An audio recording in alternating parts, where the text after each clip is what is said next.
Everyone, welcome to JNT online classes. आज की class में मैं कराने वाली हूँ EVS का चैप्टर। पेरेंट्स बहुत परेशान होते हैं कि बच्चों को EVS लर्न कैसे कराएं, क्योंकि EVS के क्वेश्चन आंसर्स लर्न करना, चैप्टर समझाना एक फर्स्ट सेकंड के बच्चों को बहुत मुश्किल हो जाता है। तो आज मैं एक बहुत ही इंटरेस्टिंग चैप्टर लेकर आई हूँ, द अर्थ, और इससे जुड़ी हुई हर एक डिटेल बच्चों को कैसे समझानी है, ये मैं आज पेरेंट्स को बताने वाली हूँ कि किस तरह से बच्चों को एक एक छोटी छोटी चीज कैसे क्लियर करनी है। और अगर बच्चे ये वीडियो देख रहे हैं तो बच्चों आप ये चैप्टर ध्यान से आज सुनना, और इससे रिलेटेड आपको जो भी आज तक कभी डाउट हुए होंगे ना, वो भी क्लियर होंगे। ठीक है, तो चलो करते हैं वीडियो स्टार्ट। वीडियो स्टार्ट करने से पहले चैनल पे न्यू है तो कर लीजिएगा सब्सक्राइब, और शेयर करना और लाइक करना ना भूले। तो चलिए लेट्स स्टार्ट। चैप्टर का नाम है द अर्थ। अर्थ एक ऐसा प्लैनेट जिसपे लाइफ है, एक ऐसा प्लैनेट जिसपे हम रहते हैं। हम कहाँ रहते हैं बच्चों? हम अर्थ पे रहते हैं ना। तो अर्थ की सबसे यूनिक बात पता है क्या है? जो अर्थ है ना, उस पे लाइफ है, उस पे ऑक्सीजन है, उस पे बहुत सारे ग्रीन प्लांट्स हैं, ट्रीज हैं, एनिमल्स हैं, ह्यूमन बींग्स हैं। उससे भी इम्पोर्टेंट बात है, अर्थ पे एटमोसफेयर है। एटमोसफेयर मतलब ये जो आपको ब्लू ब्लू स्काई दिखता है ना, जो हमारी अर्थ कैसी है, देखो अगर तुम इन सारे प्लैनेट्स में देखो तो कितनी ब्यूटीफुल हमारी अर्थ है, कितनी सुंदर सी है ना। तो क्यों ये सुंदर है? क्योंकि इस पे एटमोसफेयर है। जो ब्लू स्काई हमें दिखता है, पता है आप अपनी अर्थ से जैसे ही बाहर निकलोगे ना, तो हमें ये ब्लू स्काई वहां नहीं दिखेगा। ये ब्लू स्काई सिर्फ हमें अपनी अर्थ पे दिखता है, वो भी कुछ डिस्टेंस तक। जैसे जैसे हम और ऊपर और ऊपर और ऊपर जाते जाएंगे, यानी कि एरोप्लेन से भी ऊपर चले जाएंगे ना, तो हमें स्काई जो है वो ब्लैक दिखने लगेगा, क्योंकि हम एटमॉस्फेयर से बाहर चले जाएंगे। ठीक है, तो चलो जल्दी जल्दी रीड करूंगी, वीडियो को लेंथी नहीं करेंगे, बहुत ही शॉर्ट में सारी चीजें मैं समझाने वाली हूँ। The Earth on which we live is one of the 8 planets in our solar system. The Earth, like other planets, revolve around the sun. तो जैसे बाकी के सारे प्लैनेट सन के मतलब रिवॉल्व करते हैं ना, सन के इर्द गिर्द घूमते हैं, ऐसे ही हमारी अर्थ भी अपने ऑर्बिट में। ये जो लाइन देख रहे हो ना बच्चों, ये सभी प्लैनेट के अपने ऑर्बिट्स होते हैं, ये अपने ऑर्बिट्स में घूमते हैं ऐसे गोल गोल। ऑर्बिट मतलब जैसे रास्ता होता है, जैसे हमें रास्ता बताते हैं ना कि इस रास्ते से जाना है, इससे जाना है, ऐसे जाना है, तो ऐसे ही इन सभी प्लैनेट्स के अपने अपने रास्ते हैं, अपने अपने ऑर्बिट्स हैं। आगे पढ़ते हैं। The earth is like a huge round ball. Earth कैसी है? एक बड़ी सी बॉल जैसी है। It is the only planet in the solar system on which life exist. ये एक अकेला ऐसा प्लैनेट है जिसपे लाइफ है। ठीक है, आगे पढ़ते हैं। Most of the surface of the earth is covered with water and remaining surface is land on which we live. तो हमारी अर्थ पे ना सबसे ज्यादा पता है क्या है? पानी है। बहुत बहुत बहुत सारा पानी है, लेकिन वो पीने वाला नहीं है, वो ओशियंस हैं, बड़े बड़े ओशियंस हैं, सीज, समंदर है, ओशियंस है बड़े बड़े। उनमें जो पानी होता है वो खारा होता है, नमक वाला, मतलब उसको पी नहीं सकते आप। ठीक है, बाकी जितना बचा हुआ स्पेस है वो है लैंड, मतलब जमीन। ठीक, ओके आगे पढ़ते हैं। Surrounding the earth is a layer of atmosphere. अभी मैंने वही बात बताई थी ना, देखो जैसे मैं आपको एक छोटा सा डायग्राम बना के दिखाती हूँ। ये देखो, जैसे ये सपोज ये हमारी अर्थ है, ठीक है, इस अर्थ के सराउंडिंग यानी कि कुछ डिस्टेंस तक, ऐसे ऊपर ऊपर ये हमारी अर्थ है, तो इसके कुछ डिस्टेंस तक, यहाँ तक, ये सारा है एटमोसफेयर। क्या है बच्चों? यहाँ पर है एटमोसफेयर। थोड़ा सा मैं डायग्राम के साथ ही समझा रही हूँ। ठीक है, ये हमारी अर्थ है और ये है हमारा एटमॉस्फेयर, और एटमॉस्फेयर जहां तक है वहीं तक हमें ब्लू स्काई दिखता है, उसके बाद सब कुछ black black black black black black दिखता है। ठीक है, आगे बढ़ते हैं। Okay, land is not same at every place. There are different kinds of landforms on the earth. The main landforms are shown in the picture given on the next page. अच्छा बताऊं एक चीज, अब जैसे लैंड है, land मतलब जमीन। ठीक, देखो लैंड मतलब जैसे बहुत जगह तो पानी हो गया, जहां पानी नहीं है वहां जमीन है।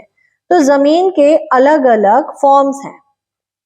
अलग अलग फॉर्म्स कैसे? तुम बोलोगे मैम जमीन तो जमीन है जिसपे हम चल रहे हैं, बिल्कुल, जिसपे हम चल रहे हैं वो है प्लेन। बिल्कुल प्लेन है ना, रोड बनी हुई है, हमारे घर बने हुए हैं, प्लेन्स है ना।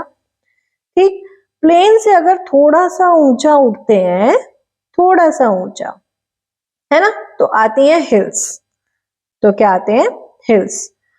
और हिल्स से भी जो और बड़े बड़े होते हैं वो क्या है, वो है माउंटेन्स जिन पे बर्फ पड़ती है, वो क्या है बच्चों, माउंटेन्स है। ठीक है, अब कभी इस तरह से देखा, एक हिल है उसके बाद दूसरी हिल है या माउंटेन है और बीच में ना घर बने हुए हैं, जैसे वो देखा आपने कुल्लू है, कुल्लू गए हो, मनाली गए हो, अगर जो बच्चों ने देखा है तो तुमने देखा होगा ऐसे, मतलब इस तरह से दो पहाड़ियां आसपास और बीच में घर बने हुए हैं, तो ये होती हैं वैलीज। क्या होती हैं, वैली। ठीक है, तो मैंने आपको कितने लैंडफॉर्म्स बताए अभी, प्लेन, हिल्स, माउंटेन्स, वैली। ठीक, इसके अलावा एक चीज और होती है बच्चों, वो होते हैं प्लेट्यूज। प्लेट्यूज है ना कुछ इस तरह के, इनको टेबल लैंड्स भी बोलते हैं, एकदम टेबल जैसे होते हैं, अलग अलग इनकी शेप थोड़ी सी अलग अलग होती है इस तरह की।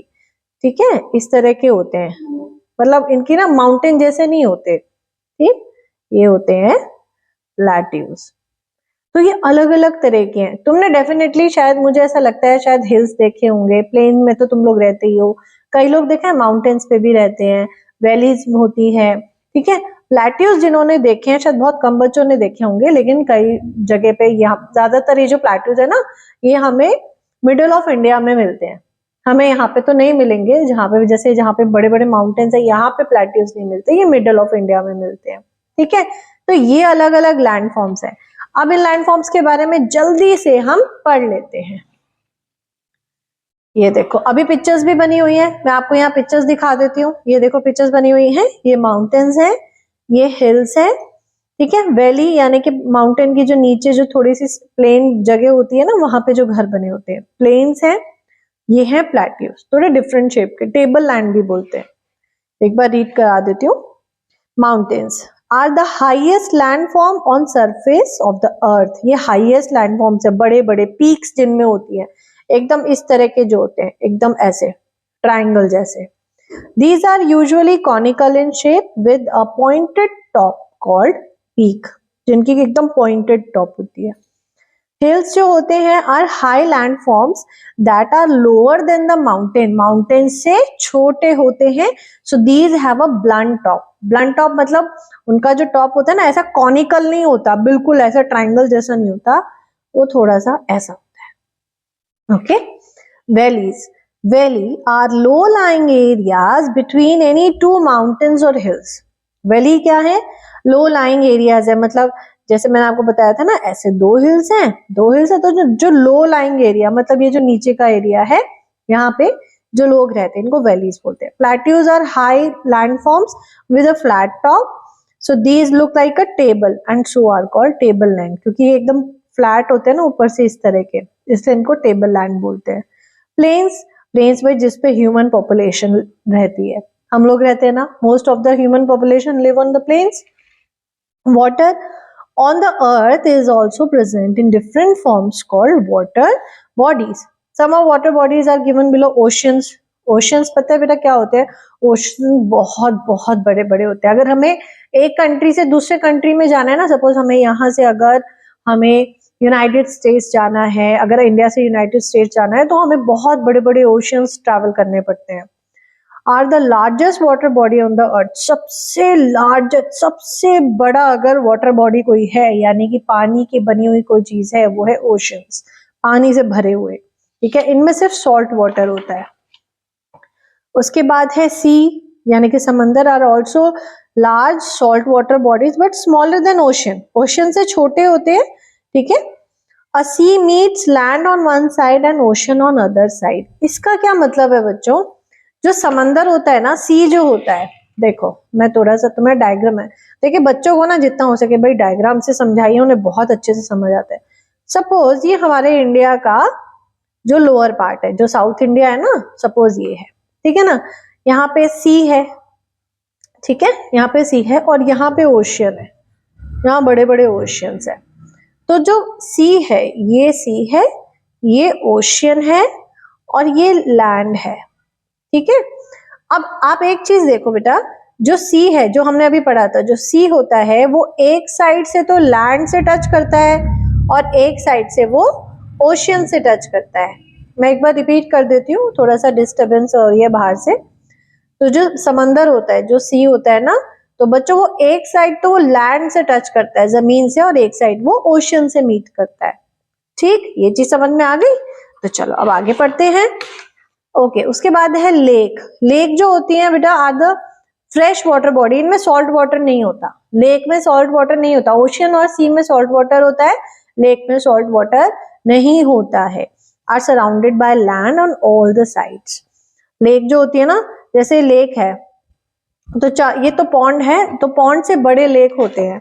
लेक भी ऐसे ही होते हैं, जैसे सपोज ये कोई लेक है, बड़ी सी लेक है, लेकिन चारों तरफ लैंड है, मतलब लोग रहते हैं, चारों तरफ घर बने हुए हैं, लोग रहते हैं, ठीक है ना। तो ये लेक होती है, इनको लेक बोलते हैं। और इन्हीं के जो छोटे पार्ट होते हैं उनको पॉन्ड बोलते हैं। होते सेम ऐसे ही हैं, उनके भी चारों तरफ लोग रहते हैं, लेकिन छोटे वाले को पॉन्ड बोलते हैं, जो बड़े होते हैं उनको लेक बोलते हैं। ठीक, आगे है रिवर।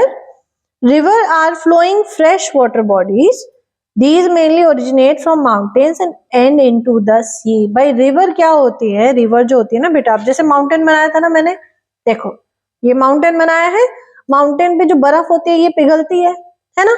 अब पिघल के ये जो झरने होते हैं, वाटरफॉल्स, उनके थ्रू फिर ये रिवर बन जाती है। और ये रिवर ऐसे चलते चलते बहुत सारी कंट्रीज में ट्रैवल करते करते करते करते करते आके कहाँ मिलती है, देखो सी में मिल गई।